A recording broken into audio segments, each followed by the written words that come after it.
Hey guys, what's up? This is Insanity. Got a gameplay of Advanced Warfare on PC.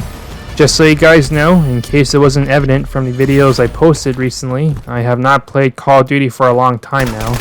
I don't know if I could say I moved on from Call of Duty, but chances are mostly Call of Duty gameplays I'll still upload, and they'll generally though be primarily stockpiled and old footage.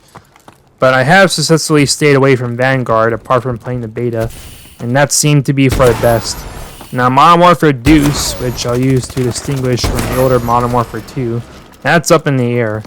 I have not committed to saying that I won't get it, but I feel more confident than ever that when I do say I'm skipping this year's Call of Duty, I do actually mean that. I've said it in the past only for me to buy the game anyway, because some aspect of the newer Call of Duty was of interest.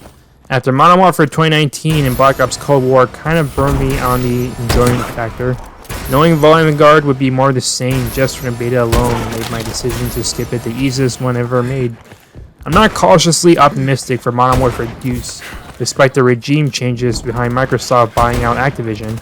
All future Call of Duty games really need the fun factor that's been missing for a long time now.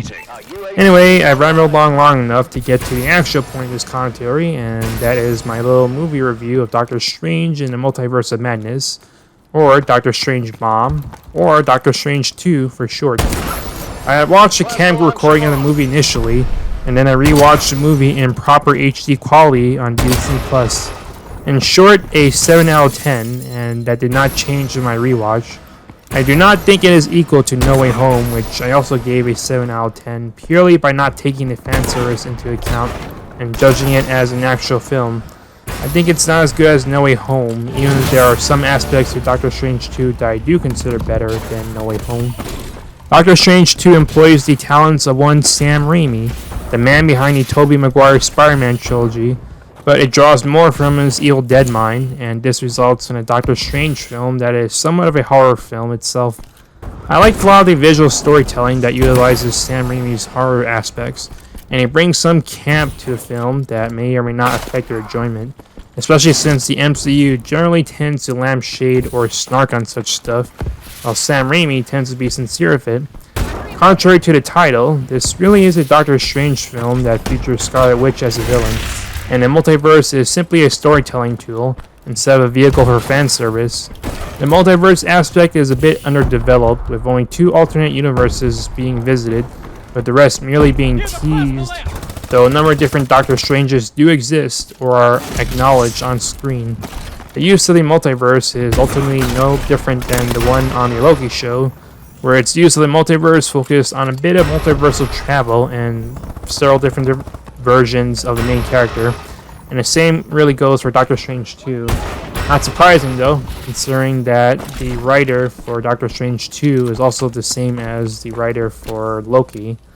I don't think most people would have an issue with Doctor Strange 2 if the title was not called Multiverse of Madness, since it implies some grand use of the multiverse, and the film is understandably divisive, even if the overall sentiment still leans positive. One of the biggest divisive elements is the utilization of Scarlet Witch as the villain. WandaVision is absolutely required viewing to understand her motivations and behavior in this film, because Endgame was Wanda's last film appearance, and going from that, where she had a heroic showing, to a villainous turn in Doctor Strange 2 is kind of an inexplicable 180. And even then, a completely gone bad turn from WandaVision still feels like such short notice going into Doctor Strange 2. While Wanda's actions can be blamed on the Darkhold book corrupting her, if you remove WandaVision from the equation, the movie only does the bare minimum to imply her evil turn and motivations, and expects you to just roll with it. With the continuity being so heavily dense in the MCU, sometimes the bare minimum is enough, but Wanda being ruthless and evil enough to commit mass murder for the sake of her goals is still a hard pill to swallow, even if it's through corruption from a MacGuffin. Not helping matters is that her motivations and overall story are practically identical to the Kingpins from Into the Spider-Verse. They both are searching through the multiverse to reunite with a version of their loved ones and will not listen to reason, only to be caught in a bad moment antagonizing the heroes and effectively render their efforts all for nothing.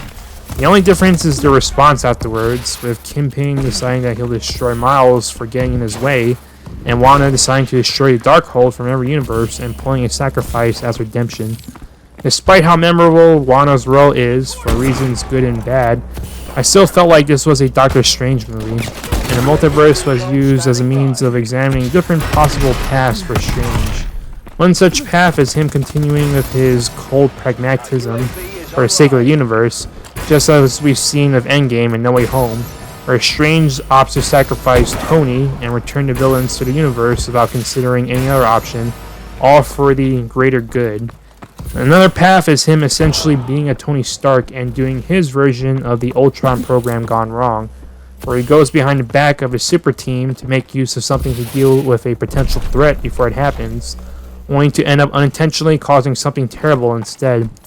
Yet a third path is him being exactly like Wanda and selfishly using the Darkhold for the sake of reuniting with his love Christine, only to miserably find out that he'll never be with her regardless of the universe, and then just going off the deep end with abusing the Darkhold's powers.